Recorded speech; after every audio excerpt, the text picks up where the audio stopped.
What's going on, guys? Okay, so we are back here at American Overwatch. We're going to continue to do these videos now. I know I've been out of pocket for quite some time. For those who don't know, my uncle was diagnosed with MDS. It's a early version of acute leukemia. He had a transplant done, and everything seems to be going very, very well. So over the last 90 days or so, I've been out of pocket taking care of him, making sure that everything is good there. So I do have some very good news. He is recovering very well, and we're very fortunate. Thank you guys so much for all of your love and support going through all of this. It's been very crazy. He doesn't live so close to me, so I had to make several trips quite a distance away. So it's been rough, but it is what it is. And so with that being said, we're going to get into the swing of things now. We're going to start showing these press briefings from the White House, as well as a variety of other things that are going on in our government. For those of you who have been following the news, we know that Ruth Bader Ginsburg has passed away, and the left is up in arms. They're pulling every emotional string that they can pull about the passing. They've gone so far as to say that her last dying breaths were wait till after the elections. You know, that is the most irresponsible thing anyone can do, regardless of political party. If the Democrats had the power, if they were in the Senate and in the House, they would not hesitate. They would be doing this as well. And ultimately, the reason why is because it's feasible that our elections could potentially come down to the Supreme Court making a decision about the elections. And if you have a 4-4 vote, then we're kind of stuck. So it's irresponsible not to put in a ninth justice. That is irresponsible. Now, of course, naturally, the Democrats don't want that because the conservatives are going to appoint a conservative judge, although we all know judges aren't supposed to be politically biased, right? But we know they are. So, with that being said, President Trump's going to appoint a justice. The Senate's going to confirm. And we're just going to have to sit back and watch the fallout of the left. I mean, it's just going to be ridiculous what's going to transpire. So it is sad. It's very sad. What I'm going to try to do here is share this video on a couple of other social media platforms. I'm a little rusty getting into the swing of things. For those of you who are just joining us, make sure that you don't forget to like this video and subscribe to the YouTube channel. I'm sharing it on our Facebook page. I've been doing live videos on our Facebook page for quite some time, but given the fact that Facebook likes to do a lot of fact checking, or at least it's not Facebook per se, but it's those who they partner with, and they like to do a lot of fact checking.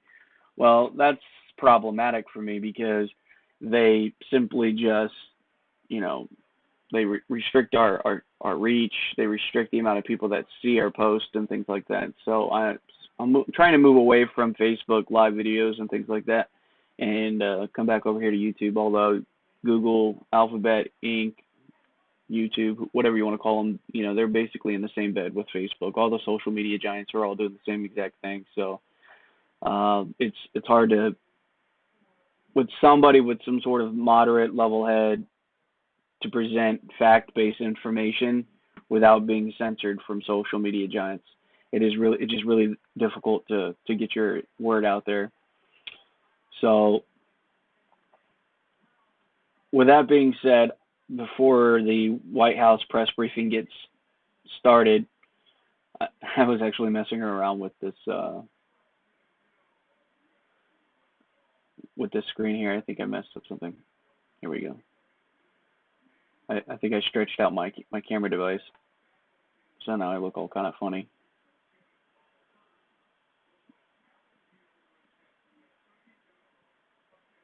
Ultimately, the left is just absolutely lost their marbles. I just don't understand what's going on in our country anymore. I really don't. It's really sad to see um, what it is that they're doing, and basically AOC, she said, "Let this moment radicalize you. Let this moment radicalize you." What does that mean? Does that mean go to the streets and burn things down? I have no idea. But we're seeing what's going on in Louisville with Breonna Taylor, and I mean that's just a tragic set of events. And if you know exactly what's going on around that case, I mean, there's just no reason for it. And the emotional hyperbolic language that the left has been using is just absolutely ludicrous. They are losing their ever living minds. There is just no other way to put it. I would have rather have seen Andrew Yang in there, but he didn't make it, and I was pretty nervous that he was going to get into it. And it's no secret that I'm a Trump supporter, but Andrew Yang, if he would have made it as the candidate, as a nominee, I would have been pretty nervous. But he didn't, and now we got Biden, and Biden I'm not one bit nervous about, and they are very nervous. They're very nervous about what's going on. So, I mean, Biden's even gone up to Michigan. He's gone to several different blue states up in the Rust Belt to campaign because Trump pretty much stolen those states from Hillary. And a lot of the counties over there that were voted blue for a very long time, they're now voting red. So Biden he's in some big trouble. So it's going to be interesting to see what Kayla McEnany has to say about what's going on. I don't know why my camera is messed up here like that. It's kind of annoying. But we'll sit here and see what it is that she has to say.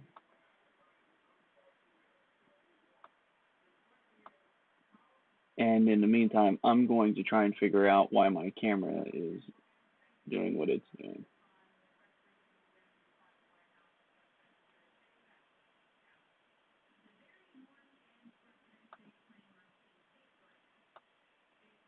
I made myself too big. Sorry, guys.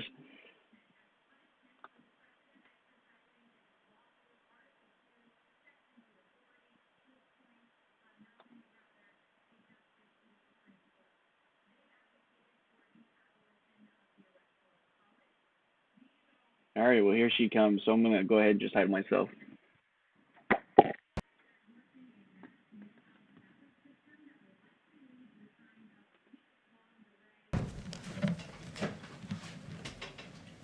Good afternoon, everyone. The radicals are in control of the Democrat Party. Make no mistake, Democrat radicals want to shatter norms and disregard precedent for the sake of the very norms and precedent they claim must be safeguarded. They've proposed court packing, an egregious idea. They've entertained impeachment as punishment for the president exercising his lawful Article 2, Section 2 authority to nominate a justice to the Supreme Court. They've advocated for the abolition of the Electoral College. These are all the tactics that they are using to sow chaos and discord. Likewise, they're endorsing a mass mail-out ballot system that will likely lead to the kind of week-long delay New York witnessed in its recent primary. Far-left radicals resort to tactics like this to push their extreme agenda because they cannot win on the merits. They cannot succeed based on the will of the American people. This administration will continue to call out these tactics while Democrats should end their petty politics and get to work. And with that, I'll take questions. John. Yeah, Kelly, I wonder if you can just clean up or clarify something the president said yesterday. If he loses this election, can you assure us that there will be a peaceful transfer of power? You are referring to the question asked by the Playboy reporter, right? I'm referring to you with the president being asked if there would be a peaceful transfer of power, and he did not say yes. Yeah, so I believe. I'm asking you, will there be a peaceful transfer of power if he loses this election? I believe that question asked by the Playboy Power. In fact, I think I have it right here. He was asked win, lose, or draw whether he would accept the transfer of power. I'm not entirely sure if he won why he would accept a transfer of power. That is maybe the deranged wish of that reporter, but that's not how governing works. Very direct and very simple question. If the president loses this election, will this White House, will this president assure us that there will be a peaceful transfer of power? It's a very simple question. The president will accept the results of a free and fair election. But I think that your question is more fitting to be asked of Democrats who have already been on the record saying they won't accept the results of an election. In fact, I have several of them here for you. South Carolina Democrat Jim Clyburn has said that Trump is not going to win fairly. Senator Barbara Boxer has said that the only way Trump will win is to steal it. That's according to Democrat Senator Barbara Boxer. The Washington Post has noted, they have a headline, Democrats may not trust the results of the election if Trump wins. And then you have that beautiful quote from Hillary Clinton that Joe Biden should not concede under any circumstance. So I think your fitting is a fitting question for Democrats. Yes. Kayleigh, just to understand this clearly, are the results legitimate only if the president wins? The president will accept the results of a free and fair election. He will accept the will of the American people. So for clarity, if he loses and it's free and fair, he will accept it? I've answered your question. He will accept the results of a free and fair election. Let me ask you about Breonna Taylor, if I can, right now. First of all, just a little housekeeping. Has the president spoken to the family of Breonna Taylor? I'm not aware of any conversation that they've had, but our hearts do go out to her family. Has the president spoken to the officers who were shot last night in Louisville? I'm not aware of any conversations. So the president spoke to the officers who were shot in Los Angeles, but to this point, there's no indication the president at any point over the last several months has spoken to the family of Breonna Taylor. I guess why not? The president routinely speaks to victims of horrendous tragedies. I've been here when he's met with the parents who lost their children to instances of police brutality. It was a really beautiful meeting, and the president consoled them. He's talked to the widows who've lost their husbands to police officers. He's spoken to widows of fallen soldiers. He routinely reaches out to victims of all kinds of atrocities, and he'll continue to do that. What is the president's message to the family of Breonna? I heard what you say, that we grieve for them, but what is the president's message to the family of Breonna Taylor that does not believe they received justice? That our hearts go out to her. It was a horrible tragedy that happened, and that our hearts also are with the two police officers who were shot last night in the Louisville riots. When you say our, you mean the White House, including the president? Yes, I speak on behalf of the president. Yes. His thoughts, go ahead. I am the president's spokesperson. I speak on his behalf, Peter. In fact, one of the aides just said that the Ben, president was his go own spokesperson, which is why I asked. But go Ben. ahead. So, Kayleigh, yesterday when the president said, get rid of the ballots, there won't be a transfer, frankly, there'll be a continuation. Which particular ballots is he talking about wanting to get rid of, and why does he think that would help him get elected? The president wants to get rid of mass mail-out voting, and that's not because he said clearly that that could go either way. It could damage either candidate's chances because it's a system that's subject to fraud. In fact, in the last 24 hours, police in Greenville, Wisconsin, found mail in a ditch, and it included absentee ballots. And also, I can confirm for you that Trump ballots, ballots for the president, were found in Pennsylvania, and I believe you should be getting more information on that shortly. Here in the last 24 hours, they were found cast aside. So why in the past hour did the president tweet out, vote by mail ballots in my home state of Florida begin going out today, make sure to request yours, fill it out, and send it in? The president has always made the distinction that absentee ballots, where you go through a process where you request a ballot and you mail that in, that is a system that works, but a system where you mass mail out to voter rolls, which are not kept and maintained, where in Los Angeles County, for instance, you have 120% of the county enrolled. That system is untenable. It doesn't work. It leads to what we saw in Nevada, where there were ballots languishing in trash cans and pinned to apartment boards. Okay, and finally, today FBI Director Wray testified on the Hill that he has not seen historically any kind of coordinated national voter fraud effort in a major election, whether it's by mail or otherwise. So if the president's own FBI director says this isn't a problem, Why does the president keep saying it is? Well, as Attorney General Barr has said, we've never had an election where we've done mass mail-out voting like this before. I would point you to a bipartisan study done by none other than Jimmy Carter, who said that these mail-in votes remain the largest source of potential fraud. And he even cited an example of a 1997 Miami mayor election that resulted in 36 arrests for absentee ballot fraud. That election had to be rerun and the results were reversed. That is an example from 1997, but there are many others like Patterson, New Jersey, where 4 men were charged with voting fraud recently. 4 more men were charged in California, and there's a ton of examples. I could get you an encyclopedia of fraudulent examples we've had. These ballots are going out. If the president does win, will he still think it was rigged and fraudulent? I've already answered this question. Yes.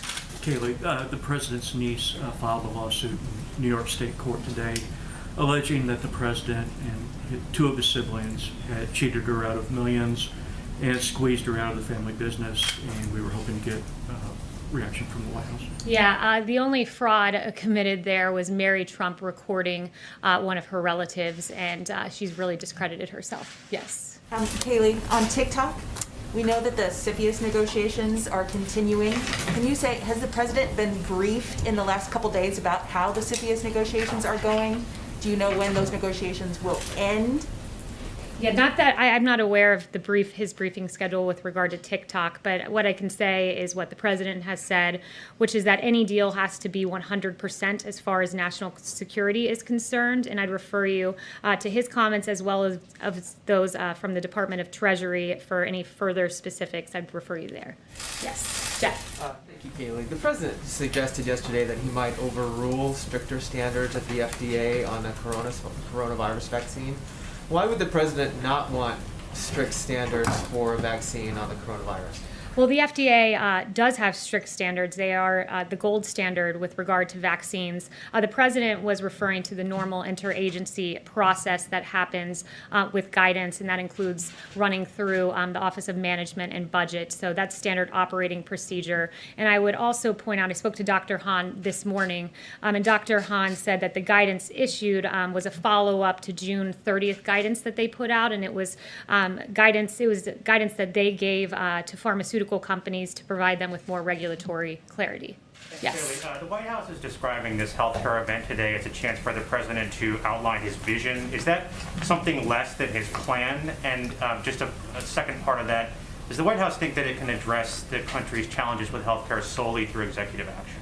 So the president will be laying out his healthcare vision today. I don't want to get ahead of exactly what that will look like. There will be some tangible actions taken, as well as the president really laying out, which something that I think has been overlooked, the real contrast between what Obamacare gave us between 2013 and 2017 and what the president has delivered. And I think we have a graphic to that effect. I'm not sure if they were able to put it together in time. But with Obamacare, it is a fact that from 2013 to 2017, premiums in this country went up. In fact, they went up by 105% on the individual market. And you contrast that with President Trump, what he's managed to do by rolling back a lot of Obamacare. And we've seen premiums on the individual market go down. Same for Medicare Part D and Medicare Advantage, the polar opposite of what happened with Obamacare, where those premiums went up. So premiums have come down under this president. Drug prices have come down under President Obama. Drug prices were up 15%. Under President Trump, they came down for the first time in 50 years. And then finally, under Obamacare, you had choice that went down. 1/3 of counties had only one insurer in the individual market. And with President Trump, there are new affordable options like AHPs, STLDIs, and HRAs, healthcare reimbursement arrangements, as well as employer-sponsored insurance that has gone up. We've seen an increase of 1.5 million in 2019. So these principles have undergirded the Trump presidency, and he will use many of the same principles going forward, and you'll get his comprehensive healthcare vision that will include some action items here in short order. Is this the extent of the plan, or is there more after this? This is going to be his full vision that he has been talking about over the last few weeks, and it'll be in Charlotte, North Carolina today. Yes. Thanks so much, Kaylee. I wanted to ask about the Supreme Court considerations.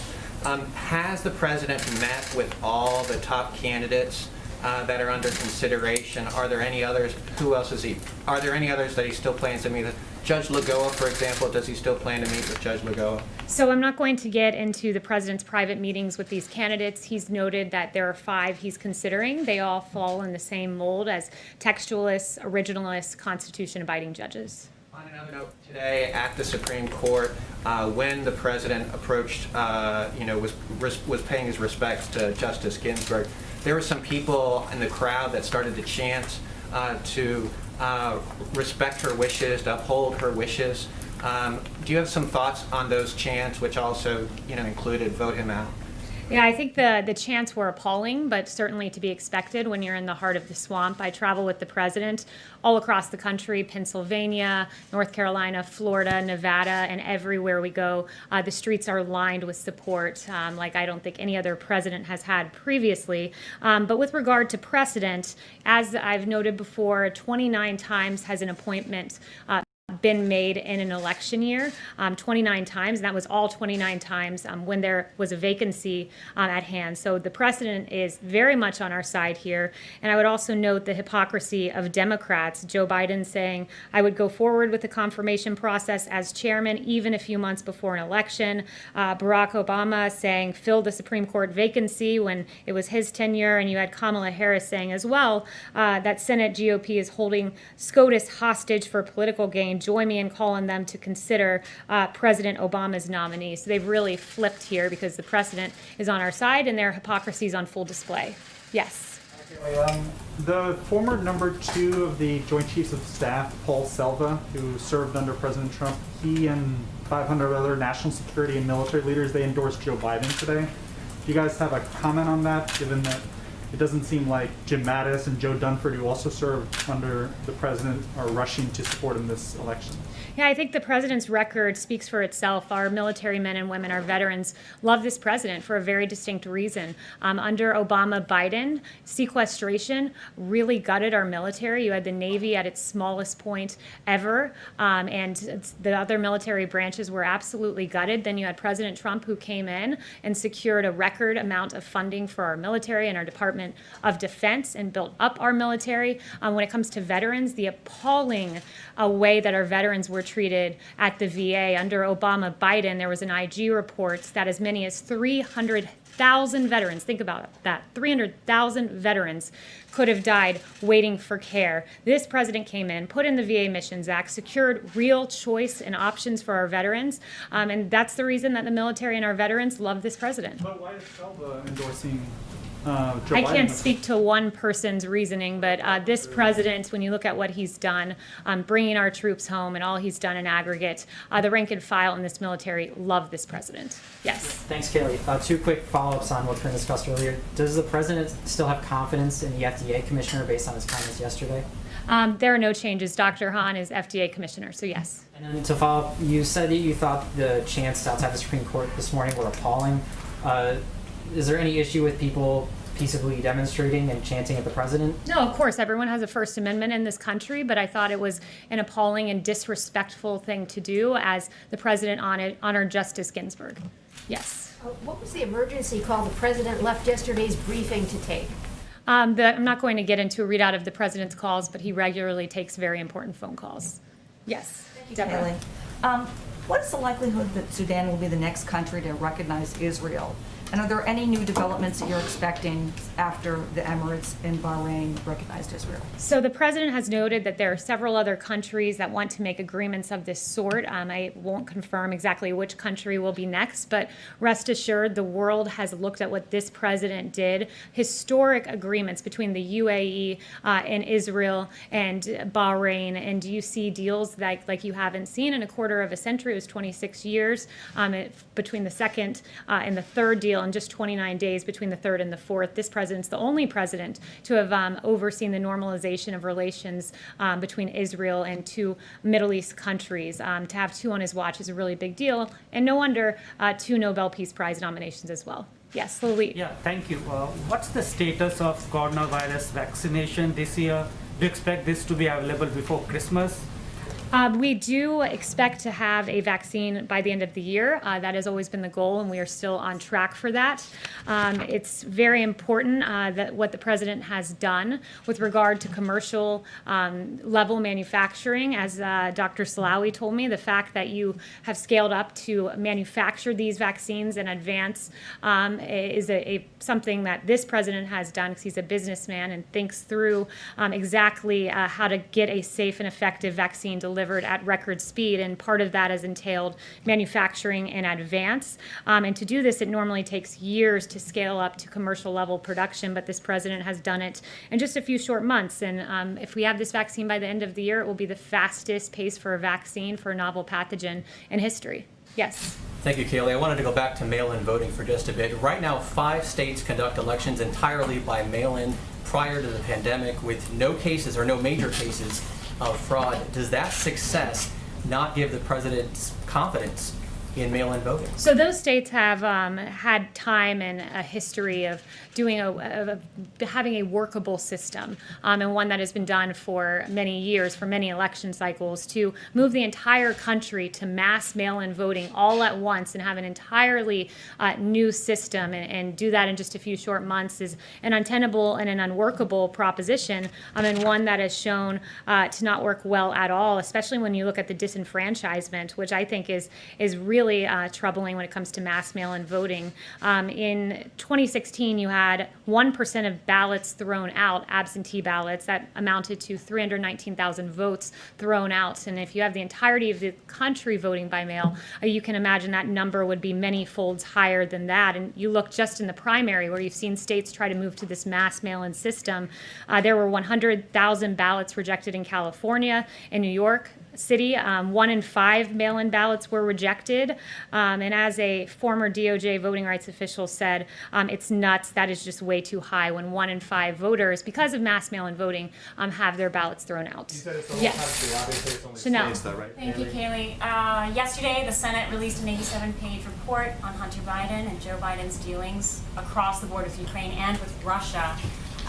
Specifically, it showed Hunter Biden supporting Russian prostitution, human trafficking, and receiving $3.5 million from Moscow.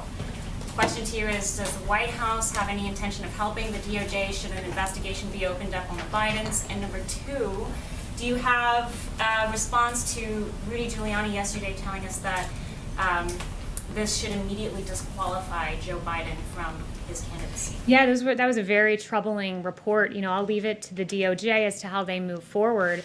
But I mean, I think this New York Post cover says it all. You know, I heard so much about Russia collusion, but it appears the only collusion going on was between Hunter Biden, as he accepted $3.5 million from the wife of the Moscow mayor. Very troubling indeed. And in addition to that, Ukraine money as well. And it's good that the Senate looked into that. But finally, I would like to note the situation in Louisville, Kentucky last night. There were reports of vandalism. There were nearly 100 arrests, and the Trump administration urges calm and reminds those who wish to have their voices heard to do so peacefully. You have a right to peaceful protest, as outlined in the First Amendment. And the Attorney General Daniel Cameron said, if we simply act on emotion or outrage, there is no justice. Mob justice is not justice. Justice sought by violence is not justice. It just becomes revenge. And you contrast his message with that of CNN's Breonna Keeler, who said, I question the judgment of the Kentucky Attorney General saying that mob justice is not justice. We know that this is very loaded language. That's an appalling statement from Breonna Keeler at CNN. And what is outrageous about this take is that mob justice is not justice. Hours later, after this comment was made on CNN, 2 police officers were shot. This is not justice. This has nothing to do with politics. It has everything to do with the value of human life and the safety and security of our American cities. And across the country, we've seen our police officers come under fire in the line of duty. In Los Angeles, there was an ambush attempt on 2 police officers. In Phoenix, a U.S. Marshal was ambushed and shot outside a federal courthouse. In Linwood, California, a suspect approached a patrol car and fired a handgun into the passenger side window. And in Suffolk, Virginia, a a suspect opened fired on a marked police car, hitting the vehicle 3 times. Our police officers deserve our respect, and the violence that is being committed towards them, and this was just in the last week and a half, is outrageous. And the words of CNN and of Breonna Keeler are outrageous, irresponsible, and we should never hear statements like that, followed by hours later, 2 police officers being shot. Haley, what does the president believe the protest?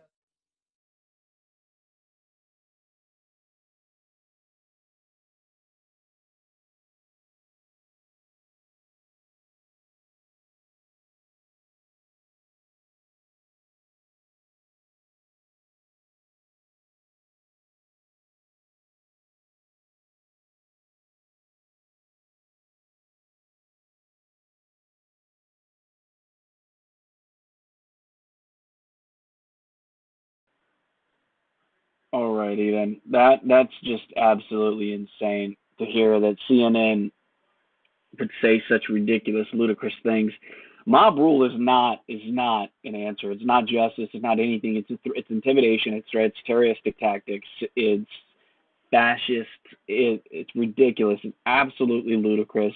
You're never gonna get what you want, and there's a whole reason why the military operation Hearts and Minds transpired over in Iraq. Okay, blitzkrieg, shock and awe, that stuff just turned more families into terrorists. And you kill loved ones and stuff like that, you just make more and more people angry. You breed anger. So when you hit the streets like this and you attack people, you just breed more and more anger. You're not accomplishing anything. You're not. It might feel good. It might feel like you're doing something, and you are. It's just not what you want. You're making other people angry, and they will retaliate, and it may not be in the form of violence. It may be in the form of the voter box. So you hit the streets and you think that you're doing or performing justice in the name of Breonna Taylor or George Floyd or whoever else, and you attack people, you're going to get an opposite response. Just keep that in mind. So, appalling, guys. I am Jack Quake. I'm here with American Overwatch. Thank you guys so much for watching. We're going to be back here soon later on this afternoon with another video from the Vice President, Mike Pence. And then later in the evening, there's another video from the President of the United States, Donald J. Trump. So we will have 2 more videos throughout the day. So please don't forget to like and subscribe. Make sure you have that bell on so that way you'll know when we go live the next time. Or, excuse me, at least these 2 times.